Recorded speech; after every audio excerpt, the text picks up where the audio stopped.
দুর্বল ব্যাংকগুলোকে একীভূত বা মার্জ করার প্রক্রিয়ায় আমানতকারীদের দুশ্চিন্তার কোনো কারণ নেই বলে আশ্বস্ত করেছেন বাংলাদেশ ব্যাংকের গভর্নর আহসান এইচ মনসুর। সরকার আমানতকারীদের সকল দায়িত্ব নেবে বলেও জানান তিনি। সংবাদ সম্মেলনে এসব বলেন গভর্নর। সরকারের আমদানির ভুল নীতির কারণে মূল্যস্ফীতি নিয়ন্ত্রণে রাখা সম্ভব নয় বলেও মন্তব্য করেন আহসান এইচ মনসুর। রিপোর্ট ইয়াসিন রানার। 2025-26 অর্থবছরের কৃষি ও পল্লী ঋণ নীতিমালা ঘোষণা উপলক্ষে এই সংবাদ সম্মেলন করে বাংলাদেশ ব্যাংক।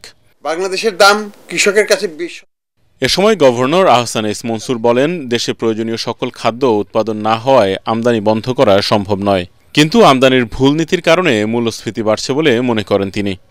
যে জায়গাটায় আমি সরকার হয়েও বলবো সরকার ভুল করে, সেটা হচ্ছে আমদানি নীতিতে আমরা ওই বছরের শেষে যখন দাম বাড়ে তখন আমরা ছেড়ে দেই, আমদানি করতে দেই।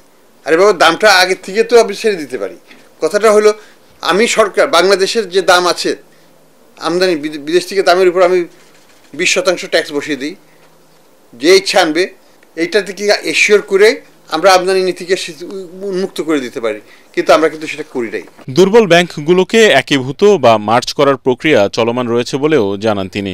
এখনকার চাইতে বর্তমানে যে অবস্থা তার চাইতে এটা অবস্থা অনেক ভালো হবে। সরকারিকরণ হয়ে গেলে সরকারি দায়িত্বভার নিয়ে নিবে, কাজে এখানে চিন্তার কোনো কারণ নাই। ডিপোজিটররা নিশ্চিন্তে থাকতে পারেন, এটুকুই আপনাদের মাধ্যমে আমি বলবো। সরকার থেকে কত টাকা দেওয়া হবে স্যার? এটা এখনো সিদ্ধান্ত হয় নাই, সে বিষয়ে আমি প্রিম্যাচিওর কোনো ঘোষণা দিব না। এবার কৃষি ও পল্লী ঋণ বিতরণের লক্ষ্যমাত্রা 39,000 কোটি টাকা ধরা হয়েছে, যা গত বছরের চেয়ে 2.63% বেশি। আর এই বিষয়ে ইয়াসিন রানা, এটিএন বাংলা, ঢাকা। পার্ট হিসেবে এটা আসা উচিত।